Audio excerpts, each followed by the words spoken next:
ठंडी के दिन बा।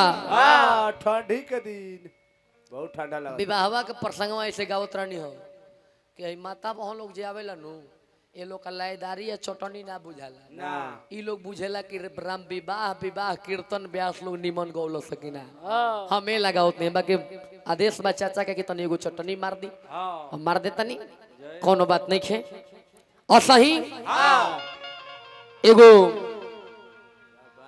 मेहरारू है मेहरारू बिरह के भाबा मौगी के मर्दा बाहर बारन आ मौगी घरे बिया परदेश बाहरा परदेसे के कहल जाला। अच्छा देखा तरनु ई बोका माते के को देश है परदेश मने एकरा कहे के मतलब है कि एगो खाली भारत देश हो बाकी तो विदेश है। बाकी तो विदेश हो। ठीक है कहता जब बाकी सब विदेश हो तब प्रदेश का हो बताओ प्रदेश का हो का जानी ना जानवा उत्तर प्रदेश हाय देखी मौगी के मर्दा बाहर बारन आ मौगी अपना मर्दा के लगे फोन करती है दी के 14 के मोबाइल आए ले आई के चोटा के ना आवे मौगी मर्दा के लगे फोन कर का हो तू बाहरे रहबो घर में यहाँ का बीतता तारा कुछ बुझाता घर में हम कैसे रहता नहीं तू का जानत तारा मौगी के कहला पर मर्दा बाहर से घरे आइल बा आ जब बाहर से घरे आइल नु मर्दा बाहर से घरे आइल मौगी कहते कि सुनी जी तनी हमरा से कुछ दिन दूरी बना के रखी हमरा लगे जॉनी सटी मेन धैले रह इहो गीत रिकॉर्डिंग हो गइल बा जन्म में दुगुला में यह गोले बड़ी समय के अभाव में गाना एडिटिंग नहीं होत कि गाना चढ़ हो बिट्टू तिवारी ऑफिशियल चैनल पर इहो गाना रिलीज हुई अरे बस सब सुनो मौगी कहती है ए मास्टर खिजनी अरे सटी हमरा जरी कल के हमरा जरी मत सटी बढ़ावे के मन बका आए हाय हाय बुझाता नहीं वो घींच के वही जा जाई ए मास्टर कि जानी अरे सटी हमरा जरी कमजोर बानी जी बाबा जानी सटी हमरा जरी कमजोर बानी जी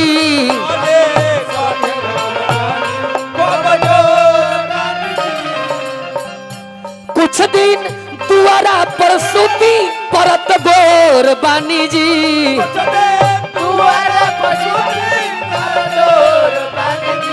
कुछ दिन दुआरा पर सूती परत गोर बानी जी तजनी अरे सटी हमरा जरी कमजोर बानी जी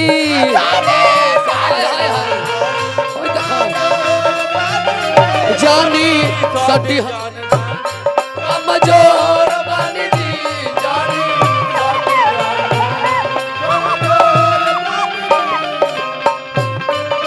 करना वादा कभी न करना मिलने की तुम कोशिश करना वादा कभी न करना वादा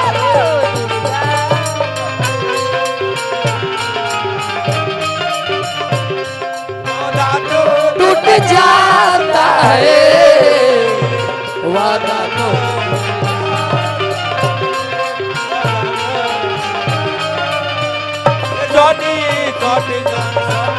कमजोर बानी जी जानी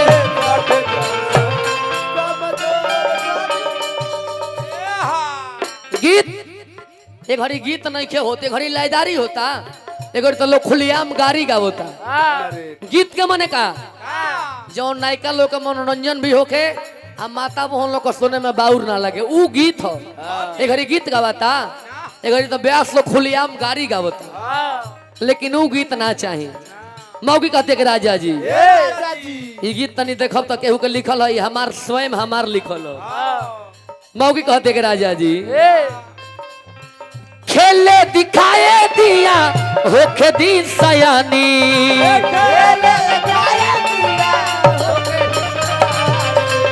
खेले दिखाए दी दिया होके दी सयानी।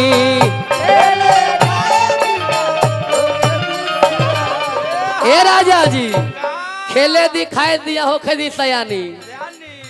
बुझिए बोलमुआ तनी मोर परेशानी।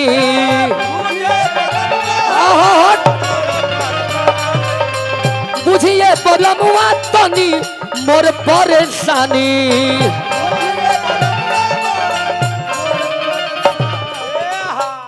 कल के राजा जी हम सब बात रौर बुझतानी रौरा अनेरे हमरा भिरी घुरी आई नइखी रह कुछ ना कुछ रौरा मन में चलता।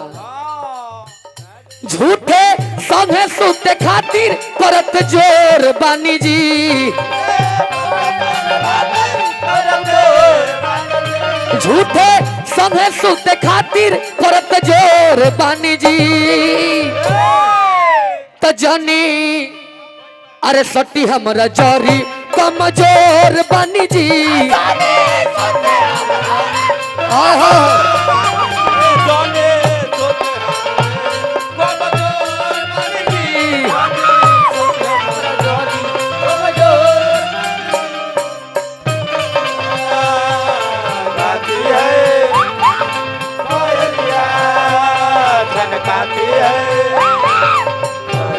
जब आती है सुई चुभा के जाती है नदिया के पानी में डूबा। कैसे बताऊं साथिया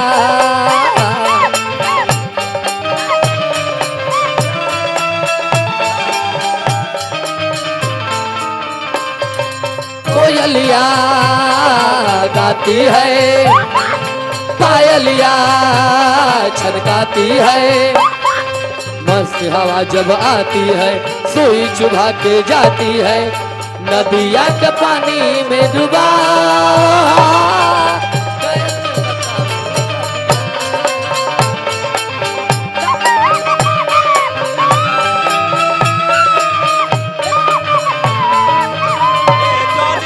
सटी हमरा जोरी कमजोर बानी जी। जानी सटी हमरा जोरी। सर्व सम्मानित हमारा भैया संजय पासवान जी हमरा के हजारों हजार आशीर्वाद देनी राजा बन के राज करी। गीत के अंतिम करिए मिश्र बाबू ढेर ब्यास लोग बानू उनका में आदमी लागेला कि बोले वाला झलवैया चाहिए ना। हमरा में लोग हम कहिले कि ना तू लोग कम बोलो ये लोग बड़ियारी बोलेला। हम कहिले कि खाली हाँ आ ना दू एगो बात कहलो बाकी हम कुल अपने कहले। ये लोग में बाकी ये लोग में ऐसा आदमी बैठा दिया तो ये लोग के दिमागे भरभंड हो जाए कि ना। कलाकार को अपने आप पे कॉन्फिडेंस रखिए कि हमको कितना बोलना है हमको क्या करना है। यही सबसे बड़ी बात है। मौगी कहती है कि राजा जी रौरे होताती सैया जीव तनी जाती।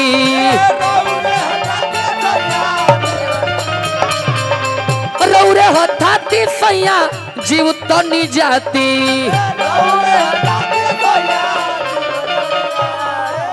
दिनेश भाई रौरे हथाती सैया जीव तनी जाती।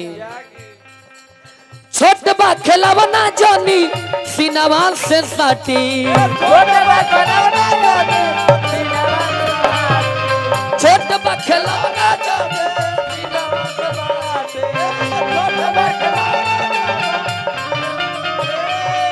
ए राजा जी की दौरत अरे देवेला बेचैन पोरे पोर बनी जी।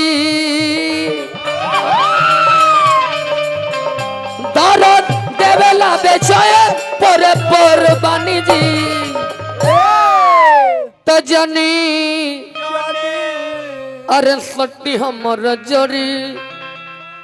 पूजा जी आवाज हमार खराब हो गइल बा बाकी ये में जे खराब कइल होई भगवान उनके पर अपन कृपा करब। हम केहू के नहीं कहत लगन भाई जे हमार आवाज खराब कइले बा भगवान जानो। एकरा बाद ई का भगवान जानो कि हमार आवाज खराब कइले बा कि जानी अरे सट्टी हमर जोरी कमजोर बानी जी। जानी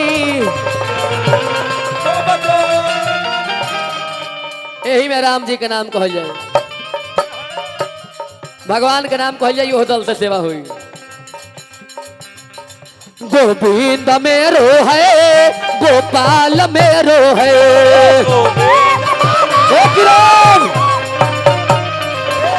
गोविंद मेरे हैं गोपाल मेरे है।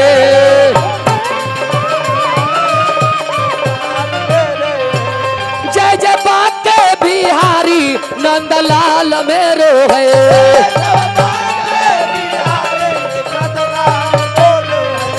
जय जय बाके बिहारी नंदलाल मेरो है।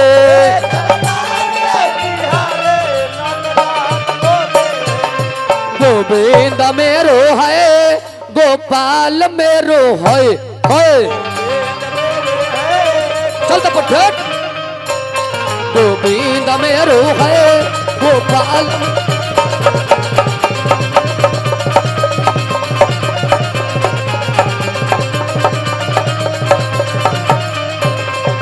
रामचंद्र की जय जय जय।